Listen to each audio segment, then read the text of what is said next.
I'd like to welcome you all in this wonderful session today, which actually happened fortunately. We haven't planned about it today to happen, but you guys are very fortunate to enjoy this beautiful session today. So I'd like to request all of you to give a big round of applause to all our listeners.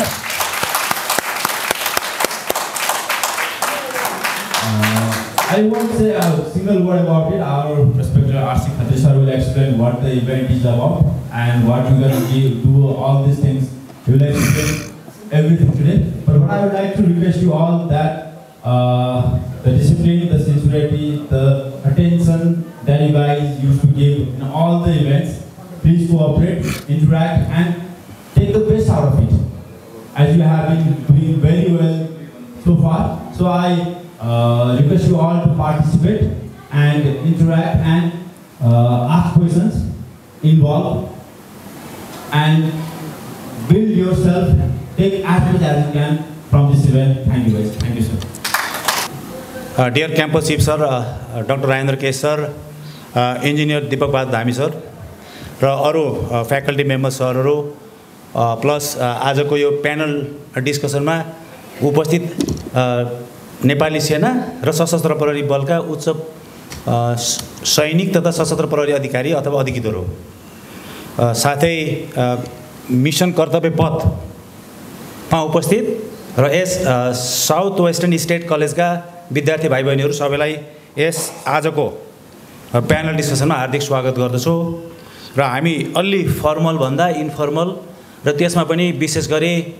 अलिकति विद्यार्थीको लेभलले UAN piece keeping सम्बन्धी अथवा युएनको role सम्बन्धी के जान्नु पर्दछ अथवा के थाहा पाउँदा हामीलाई फाइदा हुनसक्छ भन्ने एउटा हिसाब किताब गरेर हामीले अलिकति बेसिक लेभलको कुराहरू बताउने छौँ र विशेष गरी म नेपाली सेनाबाट retired brigadier general Ramchandra Khatri संयोगवश डाक्टर राजेन्द्र सर र इन्जिनियर दीपक धामी सरले हामीलाई विद्यार्थी भाइ बहिनीहरू अथवा टार्गेट अडियन्स भन्छौँ हामी र हामीले हाम्रो सिपहरूलाई किन रिफ्लेक्ट नगर्ने भनेर एउटा रिक्वेस्ट गरेका थियौँ र यो कर्तव्य पथ मिसन स्टार्ट गर्ने मौका दिइबक्सेको छ। त्यसको लागि म दुवैजना क्याम्पस चिफ सरहरूलाई व्यक्तिगत तर्फबाट र संयोगवश म अहिले आबद्ध रहेको इगल थिङ्क ट्याङ्कको तर्फबाट र प्यानल डिस्कसनको सरहरू सबैजनाको व्यक्तिगत तर्फ अथवा सामूहिक तर्फबाट म धन्यवाद दिँदै आजको कार्यक्रम अलि छिटो सुरु गर्न चाहन्छु। आज हामीले यो कार्यक्रमको सन्दर्भमा हामीहरूले अथवा विद्यार्थीहरूले आफ्नो करिकुलममा सम्भवतः युनाइटेड नेसन सम्बन्धीको बेसिक कुराहरू 6 प्रिन्सिपल्स अर्गन्स अथवा सम स्पेसलाइज्ड एजेन्सिजहरूको बारेमा पक्का थाहा छ, जेनरल नलेज अवश्य पनि थाहा छ भन्ने हामीलाई विश्वास छ। त्यसका अतिरिक्त एक्चुअल चार्टर के हो र ओभरअल आफ्नो 4वटा मेन अब्जेक्टिभ्स अन्तर्गतको एउटा मेन अब्जेक्टिभ भनेको to maintain international peace and security कन्टेक्स्टमा युएन पिस किपिङ अपरेसन्सहरू संसारभरि मोबिलाइज भएको हुन्छ, अपरेसनलाइज भएको हुन्छ, त्यसले के काम गर्छ भन्ने कुराहरू आजको प्यानल डिस्कसनमा बेसिक कुराहरू सिकाउनेछौँ। र म मेरो कन्टेक्स्टमा जम्मा 2-3वटा स्लाइड छ, hardly 2 to 3 minutes I will just spend the time. यो United Nations peacekeeping operations युएनको एउटा मेन मेकानिजम हो जस अन्तर्गत एज अफ नाउ अहिलेको लेटेस्ट डाटा अनुसार टोटल संसारभरिमा 11वटा रनिङ युएन पिस किपिङ मिसन्सहरू छ र त्यो 11वटा रनिङ पिस किपिङ युएन मिसन्सहरूमा टोटल 68,000 प्लस युएन पर्सनलहरू कार्यरत छन्, जुन यो तिमीहरूले अब अथवा हामीहरूले डाटामा देख्न सक्छौँ। र यसमा चाहिँ युनाइटेड नेसनले त्यहाँ हेर्दा हुन्छ डाटामा कि 5.6 बिलियन खर्च गरिरहेछ पर इयर।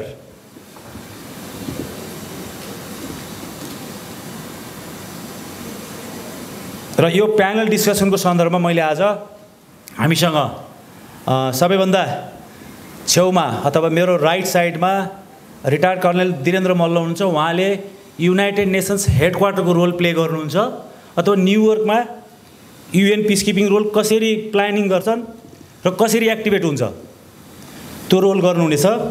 त्यसपछि बिचमा को राइट साइडमा होइसिन्छ हाम्रो major general retired doctor Aswa Tamang sir हुनुहुन्छ। उहाँले संयोगवश UN पिसकिपिङमै PhD गर्नुभएको छ र उहाँले फोर्स हेडक्वार्टर अर्थात् कन्फ्लिक्टेड कन्ट्रीमा मिसन हेडक्वार्टरले कसरी रोल प्ले गर्छ भन्ने सन्दर्भमा आफ्नो मन्तव्य अथवा आफ्नो प्यानल डिस्कसनमा छलफल गर्नुहुनेछ भने उहाँको ठिक राइट साइडमा सबैभन्दा राइट साइडमा कर्नल प्रकाश आचार्य सर होइन्छ। उहाँले चाहिँ त्यो फोर्स हेडक्वार्टरको अन्डर कमान्डमा कन्फ्लिक्टेड एरियामा ट्रुप कन्ट्रिब्युटिङ कन्ट्रीहरूले मिलिट्री कम्पोनेन्टलाई अथवा बटालियनलाई अथवा कन्टिन्जेन्ट भनी चल्नुहुन्छ, त्यसलाई कसरी मोबिलाइज गर्नुहुन्छ अथवा गरिन्छ र कसरी एक्टिभेट हुन्छ भन्ने कुराहरूलाई उहाँले आफ्नो प्यानल डिस्कसनमा बताउनुहुनेछ भने बीचमा बसेको सरले उहाँ मेजर जनरल रिटायर्ड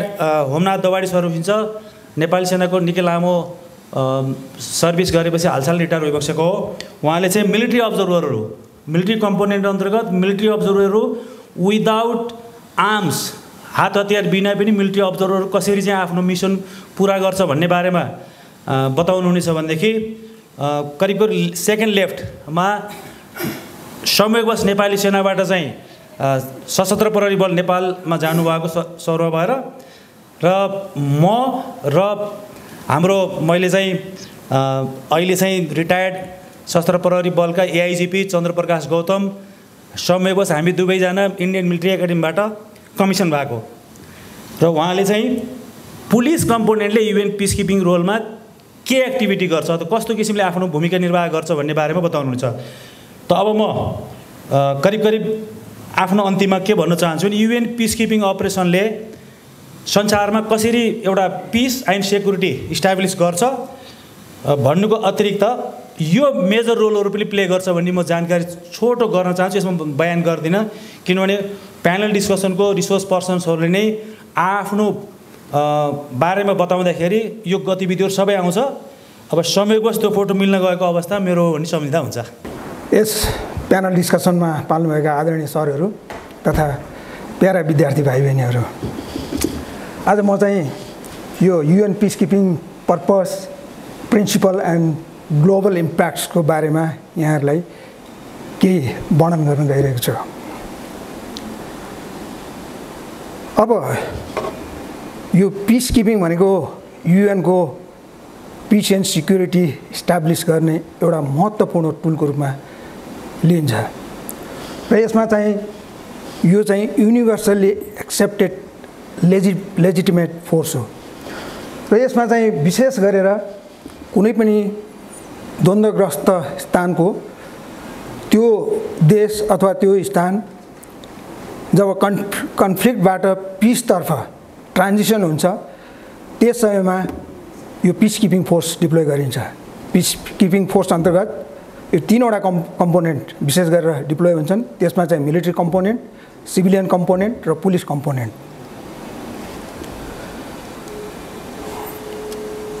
र अब यसमा अलिकति एभोल्युसन अफ पिसकिपिङतर्फ जाउँ।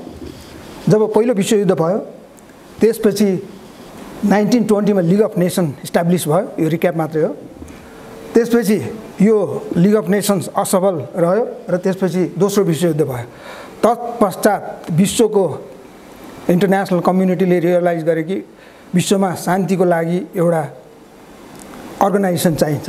तत्पश्चात 1945 मा UN अर्गनाइजेसनको इस्टाब्लिस भयो र त्यो अर्गनाइजेसन इस्टाब्लिस गरेपछि त्यसको प्रिएम्बलको सुरुमै एउटा उद्देश्य प्रष्ट रूपमा लेखिएको थियो, to save succeeding generation from the scourge of war. भनेको अब यस्तो किसिमको दुईवटा महाविध्वंस हामीले देखिसक्यौँ, अब हुनु हुँदैन भनेर UN को चार्टर बनायो। र तत्पश्चात 1948 मा जुन इजरायल भन्ने जुजहरूको देश इस्टाब्लिस भयो। तत्पश्चात लगत्तै युद्धबाट जन्मेको देश त्यतिखेर अरब इजरायल वार भयो।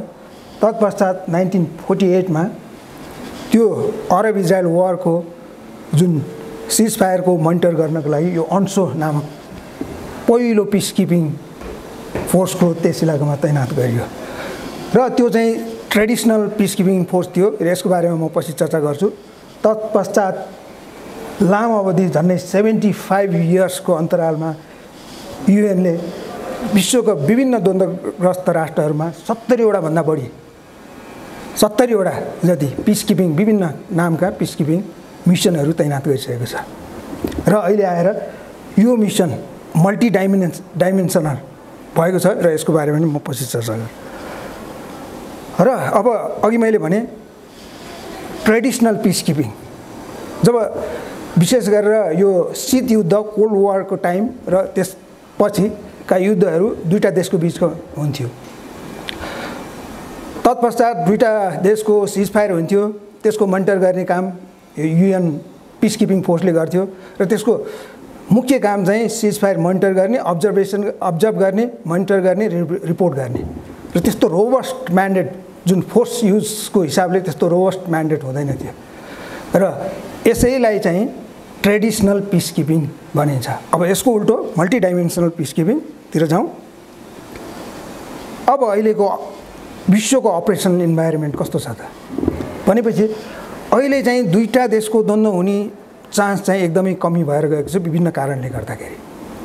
अहिले चाहिँ इन्टर स्टेट कन्फ्लिक्टबाट intra state conflict within country त्यसरी गएको छ। त्यहाँ विभिन्न आर्म्ड ग्रुप हुन्छन्, विभिन्न कारणले इन्सर्जेन्सी हुन्छ। ती आर्म्ड ग्रुपहरू सरकारी सेना, सरकारी फौजभन्दा बलियो किसिमको हुन्छ, चाहे त्यो रिलिजियस चाहे पोलिटिकल विभिन्न मोटिभले गर्दा यी आर्म ग्रुपहरू सिर्जना हुन्छन्। अब अर्को त्यस्तो किसिमको इन्सर्जेन्सी अथवा त्यस्तो आन्तरिक द्वन्द्व भएको देशको स्थिति मैले त्यो स्लाइडमा देखाएको छु। सरकार एकदमै कमजोर हुन्छ, सरकारी फौज तहस नहस भएको हुन्छ, पुलिस हुँदैन, रुल अफ ल हुँदैन, आर्थिक क्रियाकलाप सम्पूर्ण ध्वस्त भएको हुन्छ। त्यो कन्ट्री कता कता एट द वर्ज अफ कोल्याप्सतिर, फेल स्टेटतिर गइरहेको हुन्छ। अब त्यस्तो देशलाई सम्हाल्नको लागि यो विभिन्न समस्याहरू समाधान गर्नको लागि एउटा पिस किपिङ फोर्सले मल्टी डाइमेन्सनल पिस किपिङ फोर्सको परिकल्पना गरिएको छ। अब यो पहिलेका युद्धहरूमा त भिक्टिम को हुन्थ्यो, प्राय गरेर आर्मी पहिलो र दोस्रो विश्वयुद्धको कुरा छोडौँ, त्यहाँ व्यापक कोल्याट्रल ड्यामेज भएको थियो, सिभिलियनहरूको मृत्यु भएको थियो। तत्पश्चातका युद्धहरूमा प्राय टार्गेटहरू सिभिलियन भन्दा बढी मिलिट्री नै हुन्थ्यो। तत्पश्चात जब यो इन्ट्रा स्टेट कन्फ्लिक्टहरू बढ्न लाग्यो, अधिकांश 90% जति क्याजुअल्टी चाहिँ सिभिलियन हुन्। सिभिलियनमा पनि विशेष गरेर चिल्ड्रेन, आर्म्ड ग्रुपहरूले, आर्म्ड आउटफिटहरूले चिल्ड्रेनलाई चाहिँ चाइल्ड रिक्रुटमेन्ट, चाइल्ड सोल्जरको रूपमा युज गर्ने, त्यसपछि तिनीहरूको अङ्गभङ्ग गर्ने, मार्ने जस्ता क्रियाकलाप। अब त्यसपछि महिलाहरू व्यापक रूपमा महिलालाई हिंसाको एउटा टुलको रूपमा तिनीहरूले लिएको छन्। मलाई अहिलेसम्म नि याद छ, मेरो पहिलो पिस किपिङ मिसन सिएरा लियोनमा दुईटा आर्म्ड ग्रुपको दुईजना सदस्यहरूको यकिन गर्नको लागि एउटा प्रेग्नेन्ट महिलालाई, अब हाम्रो भाषामा बाजी मार्ने, यसमा छोरा छ कि छोरी छ भनेर पेट चिरेर सहित त्यो निकालेर त्यसरी हेर्ने गरेको यो एउटा सानो उदाहरण मात्र हो। यस्तो दृष्टान्तहरू अनेक, यस्तो स्टोरीहरू, कारुणिक स्टोरीहरू धेरै छन्। भनेपछि महिलाहरू, त्यसपछि आइडिपिज, रेफ्युजीहरू ठुलो मात्रामा फ्लक्स हुन्छन्। अहिले म्यानमारमा देखिरहेको छु रोहिङ्गाहरू, त्यसपछि मिडल इस्टबाट त्यहाँको सिरियन कन्फ्लिक्टबाट कति रेफ्युजीहरू गए, त्यही भित्र आन्तरिक आइडिपिज, इन्टरनल डिस्प्लेस्ड पर्सन भन्छ, कति निस्किए र तिनीहरू पनि मारमा परेका छन्। त्यसपछि वृद्धहरू, त्यसपछि एथनिक क्लिन्जिङ, विशेष गरेर अफ्रिकाको त्यहाँ एथनिक ग्रुपहरू प्रशस्त छन्, विभिन्न किसिमका एथनिक ग्रुपहरू छन्। जस्तै रुवान्डाकै इक्जाम्पल लिउँ, हुटु र टुत्सी, तिनीहरू एथनिक ग्रुप, त्यो केही पनि होइन। हुटु र टुत्सी बेल्जियमको कोलोनी, बेल्जियम सानो देश, डिआरसीदेखि लिएर सम्पूर्ण रुवान्डा युरोपको त्यो सानो देशले त्यतिखेर कोलोनाइज गरेको थियो। अब तिनीहरू कोलोनी भएर जाँदाखेरि उनीहरूले चाहिँ अब दुईटा बीजारोपण गरेर गए, एनिमोसिटी, त्यो हुटु र टुच्ची, नाक थेप्चो हुने, काला जाति, अलिकति घाँटी छोटो हुने, तिनीहरूलाई हुटु बनाएर गए। अर्को नाक लामो अलिकति पातला टुच्ची बनाएर गए। दुईटा एथनिक बिचको लडाइँमा हामीले के भयो हामीलाई थाहा छँदैछ। तत्पश्चात अहिले युक्रेनमा देखिरहेछौँ, गाजामा देखिरहेछौँ, अहिलेको टार्गेट भनेको urban warfare, city centric warfare हुन्छ। तहस नसै युक्रेन तहस नहस भएको छ, गाजा तहस नहस भएको छ, सिरियामा हेर्नु एलेपो भन्ने ठाउँ, दमास्कस। अब सिटी सेन्ट्रिक यसरी मेन सिटीका पपुलेसनहरू मारमा परिरहेको छन्, टार्गेटहरू। अब मैले अहिलेसम्म यो ब्याकग्राउन्ड भन्नुको कारण मल्टिडाइमेन्सनल पिस किपिङ, जुन अहिलेको पिस किपिङको अवधारणा छ, त्यसले के काम गर्छ। अब यो स्लाइडमा हेर्दाखेरि यो कुनै पनि एउटा देशको सरकारले गर्ने सम्पूर्ण क्रियाकलापहरू, सम्पूर्ण सहयोगको कामहरू यो मल्टिडाइमेन्सनल पिस किपिङले गर्छ। भनेपछि यसबाट नि हामीले कल्पना गर्न सक्छौँ, हामीले सोच्न सक्छौँ यो मल्टिडाइमेन्सनल पिस किपिङको कति ठुलो रोल छ युद्धग्रस्त राष्ट्रमा। युद्ध पश्चात यो पिस किपिङको कन्सेप्ट युद्ध पश्चातको युद्ध विराम हुन्छ। युद्ध विराम पश्चात दुवै वारिङ पार्टीहरूले पिस चाहन्छन्, संयुक्त राष्ट्रसङ्घलाई गुहार्छ र त्यो होल अपरेसनको स्पेक्ट्रममा स्टेबिलाइजेसन अन्तर्गत पिस किपिङले काम गरिरहेको हुन्छ। र अब युएन चार्टर जब युएन चार्टर बनाइयो 19वटा च्याप्टरहरू छ। अब पिस किपिङलाई युएन चार्टरको कुन च्याप्टरले एड्रेस गरेको छ भन्दा च्याप्टर 6, च्याप्टर 7 र च्याप्टर 6 भनेको युएन पिस किपिङ मिसन जान्छ, तर यसको चाहिँ पिसफुल सेटलमेन्ट अफ कन्फ्लिक्ट भन्छ। र यसमा जुन फोर्स प्रयोगको प्रिन्सिपल छ त्यो चाहिँ मिनिमम फोर्स, एकदमै मिनिमम फोर्स युज हुन्छ, रोबस्ट किसिमको हुँदैन। त्यसो च्याप्टर 7 अब जब सेक्युरिटी इन्भाइरोमेन्ट एकदमै भोलाटाइल छ, सेन्सिटिभ छ, रिस्क बढी छ, पपुलेसनलाई बढी रिस्क छ, यस्तो अवस्थामा युएनले म्यान्डेट दिएर च्याप्टर 7 अन्तर्गतको म्यान्डेट दिन्छ। च्याप्टर 7मा जुन फौजलाई बढी अधिकार दिएको हुन्छ शक्ति प्रयोग गर्ने, फोर्स युज गर्ने, डेडली फोर्स युज गर्ने, डेडली फोर्स भनेर गोली हान्ने, आफूसँग भएको सबभन्दा माथिल्लो तहको शक्ति प्रयोग गर्ने दिएको हुन्छ।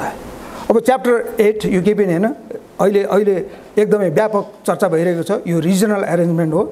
अब युएनले के बुझ्यो भने रिजनल जुन अर्गनाइजेसनहरू छ यिनीहरूले रिजनल डाइनामिक्स बुझ्छन्, रिजनको सम्पूर्ण प्रब्लमहरू बुझ्छन् र यिनीहरूलाई पिस किपिङको रूपमा खटायो भने यिनीहरू चाहिँ राम्रोसँग यिनीहरूको पर्फर्मेन्स राम्रो हुन्छ। जस्तै अफ्रिकामा केही गरेर कन्फ्लिक्ट भयो भने अफ्रिकन युनियन एक्टिभ हुन्छ। हो, यो किसिमको रिजनल एरेन्जमेन्टको व्यवस्था पनि गरेको छ। र अब छोटकरीमा म भन्छु यो principle consent of the party. अब यो दुईटै अथवा 3टा 4वटा जतिवटा वारिङ पार्टी छ तिनीहरूको कन्सेन्ट चाहिन्छ। दुईटैको कन्सेन्टमा युएन जान्छ। धेरै अहिलेको कुनै पनि देशमा जस्तै DRC कङ्गो, यो सेन्ट्रल अफ्रिकन रिपब्लिकको त्यहाँको द्वन्द्व हेर्दाखेरि त्यहाँ 10औं 20औं यो आर्म ग्रुपहरू हुन्छ, तथापि मेन आर्म ग्रुपहरूको कन्सेन्ट चाहिँ लिनुपर्ने हुन्छ। तथा कहिलेकाहीँ कन्सेन्ट नलिकन पनि युएन एक्टिभेट हुन्छ। कतिखेर हुन्छ भन्दाखेरि त्यो युएन एक्टिभेट त्यतिखेर हुने अवस्थालाई चाहिँ पिस इन्फोर्समेन्ट भनिन्छ। यो पिस किपिङ भनिँदैन, पिस इन्फोर्समेन्ट। अब इम्पार्सियलिटी भनेको अब युएनले चाहिँ स्ट्रङली भनेको चाहिँ यो चाहिँ न्युट्रालिटी होइन, यो न्युट्रालिटी होइन र यो भनेको इनएक्सन पनि होइन, इनएक्टिभिटी पनि होइन। यो भनेको कुनै पनि पार्टीको समर्थन गर्ने, कुनै पनि पार्टीको विरोध गर्ने, त्यो आदि इत्यादि नगर्ने। त्यसपछि अघि नै मैले भने सकभर मिनिमम फोर्स युज गर्दै नगर्ने, गर्नै पर्यो आत्मरक्षाको लागि, सेल्फ डिफेन्सको लागि मिनिमम फोर्सको युज गर्ने। हल्की भइसक्यो। अब न्यू अपरेसन कसरी क्रिएट हुन्छ त, कसरी इस्टाब्लिस हुन्छ भन्दाखेरि यसको चाहिँ मेन रोल चाहिँ सिक्युरिटी काउन्सिल छ। सिक्युरिटी काउन्सिलमा 5 वटा जुन पर्मानेन्ट मेम्बरहरू हुन्छ र अरू रोटेसन वाइज अन्य मेम्बर स्टेटबाट लिइन्छ। र अब हामी सबैलाई थाहा छ सिक्युरिटी काउन्सिलको पर्मानेन्ट मेम्बरहरूको रोल, उहाँ ती राष्ट्रहरूले कुनै एउटा राष्ट्रले भिटो युज गर्न साथ त्यो रेजोल्युसन पास हुन सक्दैन। र त्यसपछि कन्सल्टेसन हुन्छ, सिक्युरिटी सेक्रेटरी जनरल महासचिव हुन्छ, महासचिवले प्रस्ताव राख्छ, त्यसपछि विभिन्न किसिमको प्लानिङ हुन्छ अनि त्यसपछि आएर फोर्स डिप्लोय हुन्छ, त्यसपछि सिक्युरिटी काउन्सिल अनि फोर्स डिप्लोय भइसकेपछि र अब युएनको अहिले अघि नै पहिलो हाम्रो एमसीको स्लाइडमा पनि आइसकेको छ, जम्मा 11 वटा अहिले चाहिँ एक्टिभ पिस किपिङ मिसन, यो पोलिटिकल मिसन बाहेक पोलिटिकल मिसनहरू अरू विभिन्न छन् र यसमा चाहिँ लगभग अहिले हालको स्थितिमा 60 देखि 70 हजार फौज फिल्डमा डिप्लोय छ। र ट्रुप्स डिप्लोयमेन्टको हिसाबले कन्ट्री वाइज अब ठुला कन्ट्रीहरू कुन छन्, ऊ नेपाल, इन्डिया, बङ्गलादेश, रुवान्डा यस्तो देशहरू छन्। अब यो कन्सेप्टमा चाहिँ धनी देश युरोपियन कन्ट्रीहरूले चाहिँ के गरिरहेछन्, फन्डिङ गरिरहेछन् र हाम्रो जस्तो देशहरू चाहिँ ट्रुप्स पठाएर कन्ट्रिब्युट गरेर हामीले चाहिँ भाग लिइरहेछौँ। अब फन्डिङको हिसाबले यो आइसक्यो, अहिलेको त्यो पोलिटिकल मिसन सहितको हो 6.something बिलियन डलर।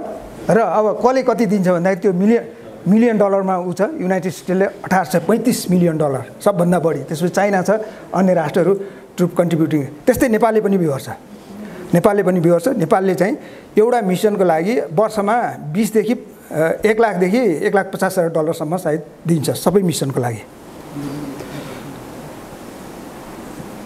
अब अहिलेसम्म सुरुदेखि जुन 70 वटा मिसनहरू विभिन्न ठाउँमा हेटालिन्छ। अब यो यिनीहरूको कारण के, अब युएनका फौजहरू चाहिँ एकदमै हेजार्डस ठाउँमा काम गरिरहेको हुन्छन्। अब यिनीहरूलाई एकदमै ठुलो थ्रेट छ, आइडीको थ्रेट, डेलिभरेट एटाक, एम्बुस, किडन्यापिङ, यो अब ड्रोन क्रस फायरमा, एक्सिडेन्टमा त्यत्तिकै छ, सुसाइड र मेन्टल हेल्थको इस्यु त्यत्तिकै छ। हाम्रो देशमा नहोला, अन्य देशहरूमा यो पोस्ट ट्रमाटिक स्ट्रेस डिसअर्डरको केसहरू त्यत्तिकै छ।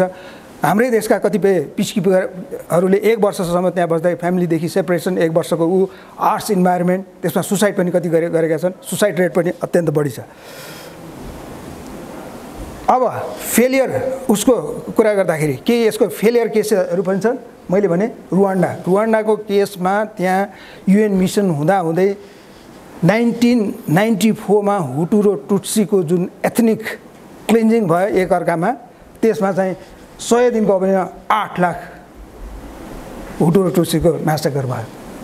र युएन त्यो विशेष गरेर कोफी त्यतिखेरको सेक्रेटरी जनरलले भनेको छ, वी फेल्ड रुवान्डा, हामी हुँदाहुँदै 2500 जना थियो, तिनीहरूको इनएक्सनले गर्दाखेरि 8 लाख सबै भागे त्यहाँबाट। पछि जम्मा 200 जना पिसकिपरहरू मात्र बाँकी थियो, त्यस्तो किसिमको इन्भाइरोमेन्ट पनि थियो। अब त्यही R2P2 भनेको रेस्पोन्स टु प्रोटेक्ट, एउटा यो चाहिँ मैले लास्टमा लेखेको छु, यो चाहिँ ल होइन, यो चाहिँ नर्म्स हो। कुनै पनि देशमा कसैको कन्सेन्ट चाहिन्छ पिसकिपिङको लागि, तथापि रुवान्डा म्यासेकरदेखि चाहिँ यो कन्सेप्ट के आयो भन्दाखेरि, यदि कुनै पनि देशमा एकदमै ह्युमन क्याटास्ट्रफी हुन्छ, म्यासेकर हुन्छ, एथनिक क्लेन्जिङ हुन्छ, वार क्राइम प्रशस्त हुन्छ, कसैले रेस्पोन्स लिनु पर्यो, त्यतिखेर उनीहरूको कन्सेन्ट होस् नहोस् इन्टरनेसनल कम्युनिटीको दायित्व भन्छ इन्टरभेन गर्ने, फोर्स युज गर्ने हो। यसको धेरै क्रिटिसाइज पनि भएको छ, यो पोलिटिकल्ली यसलाई पोलिटिकल कनोटेसन नेगेटिभमा लिएर पनि भएको छ।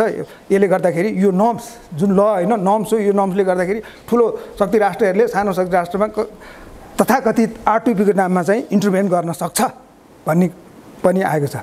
तर एक किसिमले युएन थ्रु हुने चाहिँ गर्न सक्छ।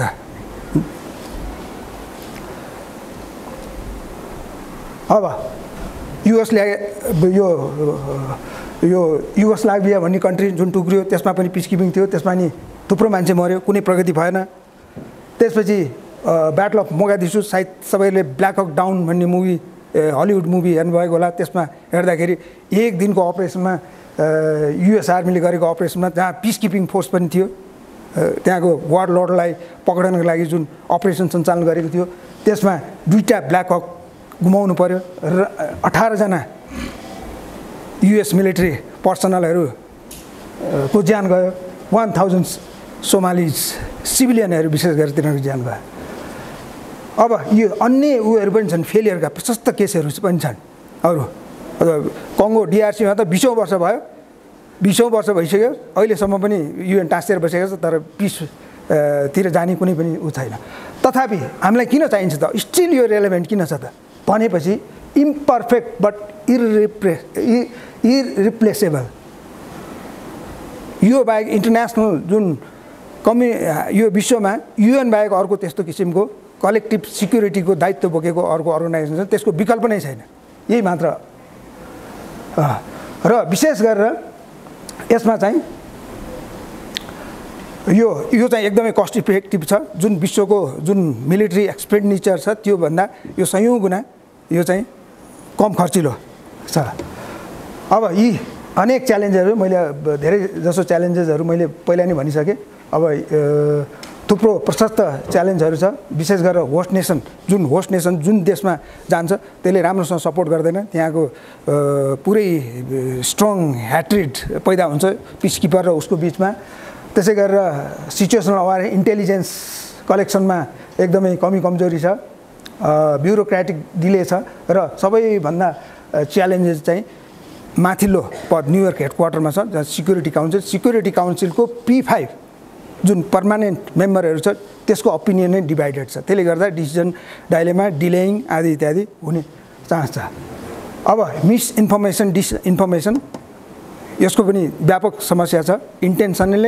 इन्टेन्सनल्ली अथवा र्युमरको रूपमा युएन काम छैन भनेर व्यापक रूपमा हालसालै मात्रै 1-2 वर्ष अगाडि मात्रै डिआरसी कङ्गोमा व्यापक युएन विरोधी क्रियाकलाप पनि भएको थियो। यसले गर्दाखेरि यो चाहिँ बिस्तारै फैलिँदैछ। अब फ्युचरमा अवश्य पनि पिसकिपिङ बाहेकको अन्य विकल्प छैन, युएन बाहेकको अन्य विकल्प छैन। यो चाहिँ अझै द्वन्द्वग्रस्त राष्ट्रहरूमा यो चाहिँ अझै सशक्त भएर लागिपर्छ। अहिले मैले यहीँ आएर मेरो प्रेजेन्टेसन समाप्त गर्दछु एमसीको आग्रह अनुसार। र